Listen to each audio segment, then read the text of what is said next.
software's on the Apple App Store, so if anybody's interested, you just have to go to the Apple App Store, tap on search, and then type in Adherence Score, and it'll come up. And you can look at screenshots and things like that of the software. I think there's about 10 out there. But we've been on the Apple App Store since 2016, and so we're vetted in that distribution model.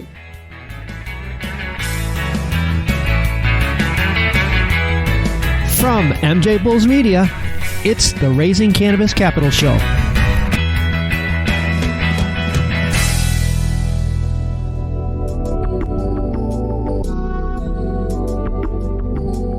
Today we're continuing our Raising Cannabis Capital series with Steve Owens, CEO of Adherence Compliance Corp. Steve, thanks for being on the MJBulls podcast. Thank you, Dan.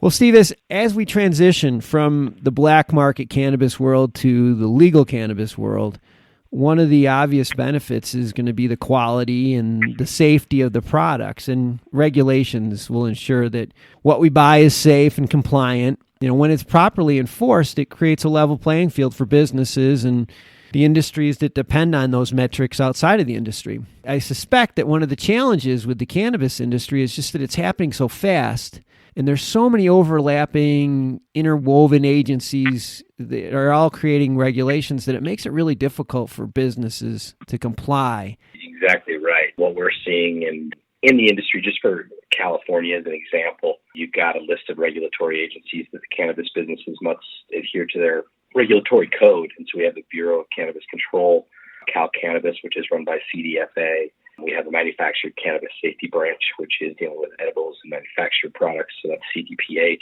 Pesticide regulations involved, OSHA, Cal OSHA. Department of Labor, their Labor Enforcement Task Force. You have Cal EPA. You have Industrial Relations. You have California Water Board, Medical Board, etc. And so the cannabis owner in California has to deal with thousands of pages of regulatory code. And so if we look at California as an example, it's an emerging market. It's, got 58 counties and 482 municipalities. 18 of those are offering cannabis in the county level, and 140 or so are offering at the municipal level.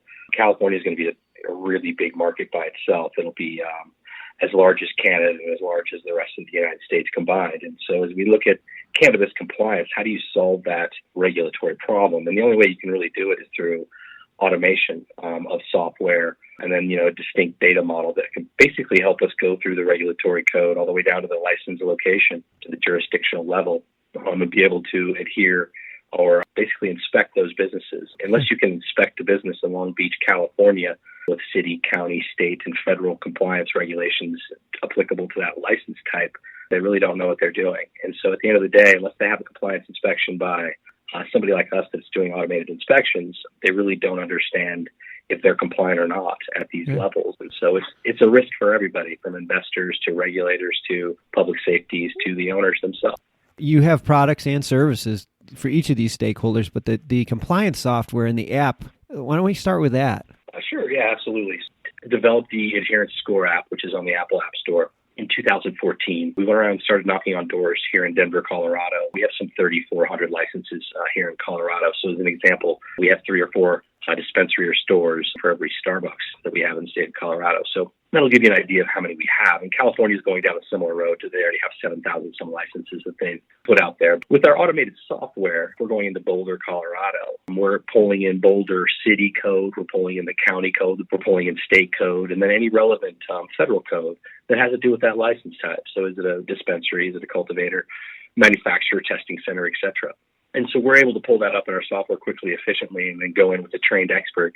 And within 2 to 4 hours, we can fully evaluate a cannabis operation by its license type, and then provide a detailed compliance report or report card that gives them a score from 0 to 100, right? If you score in the 90s, that's good to great compliance. There might be a few violations that we have to deal with, but overall, fairly strong organization. If you score in the 80s, that's a low to medium closure risk. We have some problems, and so we give that a yellow light. If you score in the 70s or lower, that's a red light. It's immediate closure risk. And so if you think about that, from a financial institution, from an investor, from an owner, from a regulator, what is their score? Where are they? And so in essence, it's a lot of some of our clients and folks that we talk to call us kind of the first credit score of the cannabis industry. But when you're looking at one of these businesses, how do you evaluate it? And so we can evaluate it both on a regulatory basis and a financial basis with our software, because we do financial compliance inspections as well. The software is on the Apple App Store, so if anybody's interested, you just have to go to the Apple App Store, tap on search, and then type in Adherence Score, and it'll come up. And you can look at screenshots and things like that of the software. I think there's about 10 out there.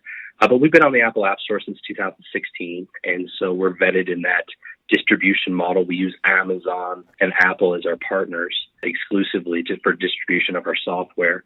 For Amazon, we're on the GovCloud, and so we're very secure network when we deal with our city and our county and our state and our banking partners. We want to make sure that we're on a secure, stable, encrypted network. And so we're really not competing with, if you look at our business, we're fintech and regtech in cannabis, but we don't really have any cannabis competition. When we compete out there, we're really competing with Acela and IBM and other companies like that.